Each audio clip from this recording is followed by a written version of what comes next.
Hi everyone, Petrik here. For today's video, it will be a 5 stars prediction video. So this is kind of like me predicting a new favorite books to add to my favorite list. And in today's video, I'm going to predict the top 10 books that I'm going to read within this year for sure. I'm going to read these 10 books, and in my prediction, they will be a 5 stars read. Yeah, obviously, I always want every book that I read to be a 5 stars read, but that's not possible. Even though I know my own reading taste, well, I think I know my own reading taste, it's still impossible for me to predict which book will be a 5 stars read because, well, I haven't read it yet. But based on premise and my reading history and my reading experience, I think these 10 books are guaranteed. Yeah, these 10 books are quite guaranteed to be a 5 stars read. I'm quite confident about this, and by the end of this year, let's see whether I'm right or not. So yeah, let's get started. The first book on this list is The Bladed Fate by David Dalglish. This is the first book in the Vagrant Gods trilogy, and my history with David Dalglish is that I've read his The Keeper's trilogy. So I gave the first two books in the Keeper trilogy, Soul Keeper and also Ravencaller. Both of them, I gave them 4.5 out of 5 stars rating, which is pretty high. So with my history of reading the Keeper trilogy and also my reading experience of reading David Dalglish prose, I have a feeling that from the premise of The Bladed Fate, I'm going to love this very, very much. And for those of you who don't follow me on Twitter or on my blog Novel Notions, I did a cover reveal for The Bladed Fate. And yeah, this is the cover art. The cover art is illustrated by Stone, a stunning cover art by the way, and it's also designed by Lauren Panepinto. Lauren Panepinto is an awesome art director and also a cover designer. And yeah, she's basically in charge of Orbit cover art. One day I will invite Lauren Panepinto to my YouTube channel, and then I will talk about, well, cover art and cover design with her. I don't think it will be too long from now. I will make an announcement, but for now, let's get back on The Bladed Fate. So this is the premise of The Bladed Fate by David Dalglish. A usurper prince prepares to take up the mantle of a deadly assassin and reclaim his kingdom, his people, and his slain gods in this epic fantasy book. Cyrus was only 12 years old when his gods were slain, his country invaded, and his parents, the king and queen, were beheaded in front of him. Held prisoner in the invaders' court for years, Cyrus is suddenly given a chance to escape and claim his revenge when a mysterious group of revolutionaries comes looking for a figurehead. They need a hero to strike fear into the hearts of the Imperial and to inspire and unite the people. They need someone to take up the skull, mask, and swords and to become the legendary Vagrant, an unparalleled hero and assassin of otherworldly skill. But all is not as it seems. Creating the illusion of a hero is the work of many, and Cyrus will soon discover the true price of his vengeance. And I've also heard from David Dalglish that this will be suitable for people who love Final Fantasy and also epic fantasy novels. Both of them are me. Yeah.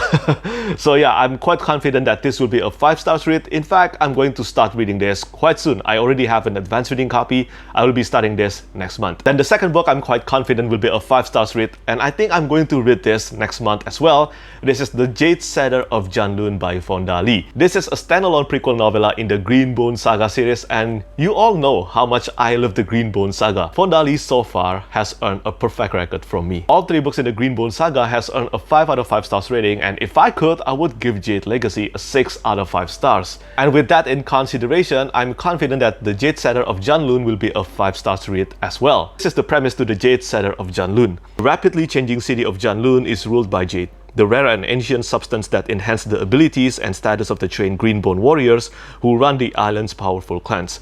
Pulo Oritono is not one of those warriors. He's simply an apprentice jade setter with dreams of securing clan patronage and establishing a successful business. His hopes are dashed, however, when the priceless jade weapon is stolen from the shop where he works. Now, Pulo has 3 days to hunt down the thief, find the jade, and return to its rightful owner if he wants to save his future prospects, the people he cares about, and his very life. The desperate mission will lead Pulo to old vendettas, vast corruption, and questions about everything and everyone he thought he knew. I assume that the characters from the main trilogy will appear in this novella, and when that happens, when I read that passage, I think it immediately will earn a 5 stars rating from me. I miss this character so much, even though I just read Jade Legacy in October. Yeah, it's only about 2 or 3 months ago, and I already miss the character so much. The third book on this list is Babel by R.F. Kuang. So this is a standalone novel. It is not a part of the Poppy War trilogy, and it is a standalone novel that will be released within this year. I think this one is a dark academia. I don't think I've read quite a lot or any I don't think I've read quite a lot of dark academia novel, and if I'm not mistaken, this will be so different from the Poppy War trilogy, and I'm very intrigued to find out. How this will work out. But judging from my history with reading the Poppy War trilogy, I think this will be a 5-star read as well. I really love the way R.F. Kuang writes, and I will keep my fingers crossed that this will be another 5-star read just like the Poppy War and also the Burning God. I absolutely love the cover art that's done by Nico Delort. Yeah, Nico Delort is a fantastic artist, and to see that he's actually doing a cover art for R.F. Kuang excited me so much. I'd already pre-ordered this book, and I cannot wait for this to arrive as soon as possible.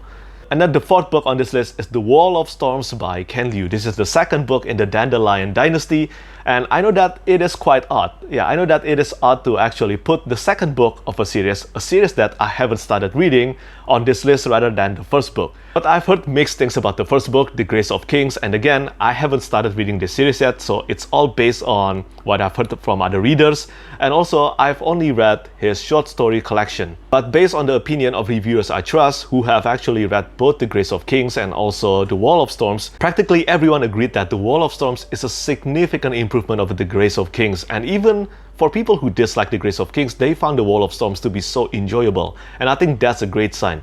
Again, I really love reading Ken Liu's prose in his short stories collection, and I cannot wait. I cannot wait to read the Dandelion Dynasty. I will also make a read-along for the Dandelion Dynasty within this year. Look forward to that announcement. I think it will be coming out soon as well. I'm still planning out the dates. But yeah, I'm quite confident that The Wall of Storms will be a 5-star read. Book number 5 on this list, and you all know that this book will appear on this list. It is The Hunger of the Gods by John Gwynne. Do I even need to say anything else about this? I mean, this is John Gwynne. He has earned a perfect record from me. Everything that he has written, The Faithful and the Fallen series, of Blood and Bone trilogy, and also The Shadow of the Gods, everything except Malice has earned a 5 out of 5 stars rating from me, and I would actually give Wrath and A Time of Courage, both of them, a 6 out of 5 stars rating if I could. I cannot go wrong with John Gwynne. If I want a 5 stars read, I read John Gwynne's book. It's simple as that. Also, John Gwynne is incredibly good at writing sequel and final book of a series, so I have no doubt that this will even be better than The Shadow of the Gods, and yeah, this will be a 5 stars read. This one will definitely be a 5 stars read. So we're halfway through this list, and we only have 5 books left, and the remaining 5 books on this list, all of them are actually final book of a series. So book number 6 on this list, this will be A Clash of Fates by Philip C. Quaintrell. This is the 9th book in the Echo Saga series. I've read only one book so far, Rise of the Ranger, and if that is indeed the weakest book of the series, I have no doubt that A Clash of Fates will be a 5 stars read. I mean, just take a look at the current average rating for A Clash of Fates on Goodreads. It currently has a 4.78 average rating out of 1.2k rating. That is insane. That is just insane. And then the 7th book on this list is Until the Last by Mike Shackle. This is the 3rd and final book in the Last War trilogy, and this is a series that, in my opinion, is so incredibly underrated. The first book, We Are the Dead, I gave it 4.5 out of 5 stars, and then the second book, A Fool's Hope, is one of the greatest sequels that I've read. It is without a doubt a 5 out of 5 stars read for me. If Mike Shackle can actually keep this up, then well, Until the Last will again be another 5 stars rating, and this will be included in my list of one of my favorite completed series of all time. And the same situation also applied to the next 2 books on this list. So book number 8 on this list is Locklands by Robert Jackson Bennett. This is the 3rd and final book in the Founders trilogy. And just like the Last War trilogy by Mike Shackle, I gave the first book, Foundry Side, a 4.5 out of 5 stars rating, and then I gave the second book, Shortfall, its sequel, a 5 out of 5 stars rating. So yeah, just like Mike Shackle, if Robert Jackson Bennett can actually keep this quality up, this will be another 5 stars read. And to be honest, Robert Jackson Bennett has already become one of my favorite authors of all time after reading the Divine Cities trilogy and also the Founders trilogy so far. And I have been waiting for Locklands for quite a while, and I think this one will earn a 5 stars rating from me again. And book number 9 on this list is Priest of Crowns by Peter McLean. This is the 4th and final book in War for the Rose Throne Quartet. So for this one, the first book, Priest of Bones, I gave it 4.5 stars. The second book, Priest of Lies, I gave it 5 out of 5 stars rating. It is amazing, the best in the series so far. And the third book, Priest of Gallows, I gave it 4.5 out of 5 stars again. So maybe the fourth and final book will be the same as Priest of Lies, another 5 out of 5 stars rating. And you know what? After reading the final sequence in the Priest of Gallows, I think Yeah, I think everything is pretty much leading up to another 5 stars rating because the build-up has been done really well. It's only a matter of delivering the fitting conclusion to the series now, and I think Peter McLean, from what I've read in the series so far, will be able to deliver that. So yeah, this Prince of Crowns will earn a 5 stars rating from me again.